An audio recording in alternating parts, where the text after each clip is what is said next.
नमस्कार दोस्तों, मैं अरुण कुमार मौर्य। आज का हमारा टॉपिक है एक सोनी का सेट है जिसके अंदर फॉल्ट ये है कि उस पिक्चर उसका वाइट दिखता है। वाइट में आपको हल्का नेगेटिव टाइप पिक्चर दिखेगा और उस फॉल्ट का सलूशन हम लोग निकालने चलेंगे और देखते हैं क्या फॉल्ट है। सबसे पहले मैं आपकी स्क्रीन पर उसका इमेज दिखाता हूँ किस तरह से दिखता है।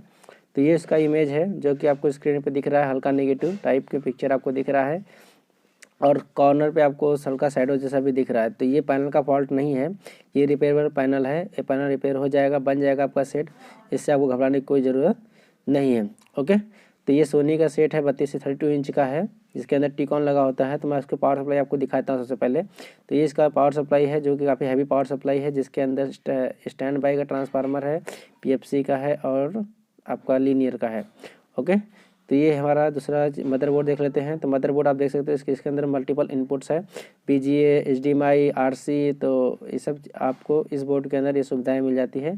उसके बाद में हम लोग अब देखते हैं टीकॉन सेक्शन। तो टीकॉन के अंदर आप देख सकते हो टीकॉन IC, gamma section, DC IC, ये सभी टीकॉन के अंदर ये कॉमन चीज़ है, ये आपको मिल जाएगा।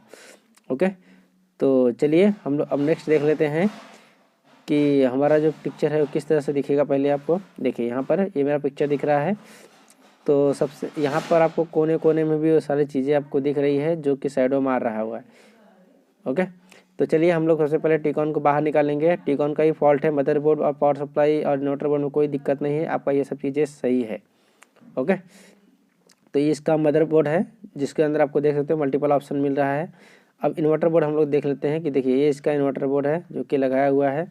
अब यहाँ पर हमारा जो है ये टीकॉन है जिसके अंदर एक गामा IC है, DC और टीकॉन IC है। ओके, तो सबसे पहले हम टीकॉन गामा IC के ऊपर हाथ रख के देख लेते हैं कि क्या हीट ज़्यादा हीट हो रहा है। ऑब्वियसली ये ज़्यादा हीट ही हो रहा है, तो हम लोग इसको रिप्लेस करेंगे।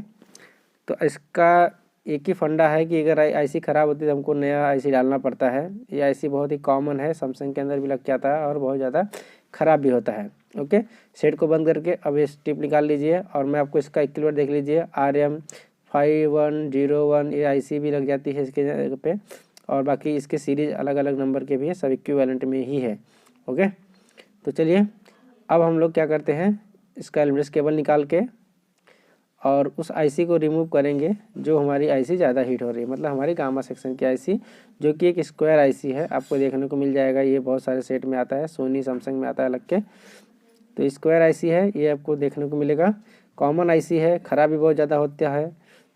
तो ऐसा फॉल्ट आया अगर ये IC लगी है तो आपको बिना सोचे समझे IC को पहले रिप्लेस कर देना है और वीकॉम वोल्टेज एक बार चेक कर लेना, कहीं वीकॉम की लाइन में शॉर्टिंग वीटिंग तो नहीं है, बस इतना आपको चेक कर लेना है। ओके, तो मैं साइड में पेस्ट लगा के और इस IC को भी उठा लेता हूँ, उठा के इसको बाहर रख देता हूँ। उसकी जगह पे दूसरे IC मुझे लगाना है, ये बात आप ध्यान रखिए। अगर आप ऐसा नहीं करोगे तो आपको फॉल्ट जो है आपका सॉल्व नहीं होगा और आप झेलते रहोगे। ओके, तो चलिए हम लोग चलते हैं IC को उठाने के लिए। इसके लिए आपको एक अच्छा चिमटी और हॉट गन की ज़रूरत पड़ेगा। अब चिमटी अच्छा वाला लीजिए ताकि एक बार में ही पकड़ उसकी मजबूत होनी चाहिए और एक ही बार में ही वो निकल जाना चाहिए, IC उठ जाना चाहिए। अगर चिमटी सही नहीं रहेगा तो जो है IC इधर फिसलेगा।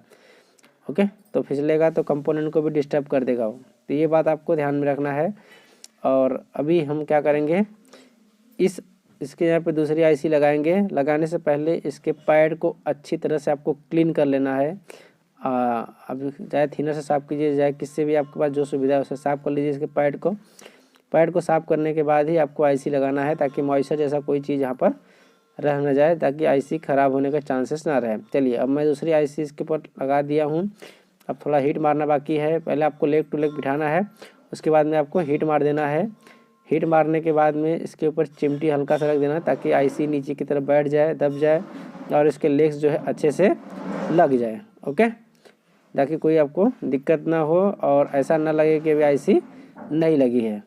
ओके, तो चलिए ये मेरा जो है IC अब लग चुका है और लगने के बाद हम क्या करेंगे, अब टेस्टिंग करेंगे।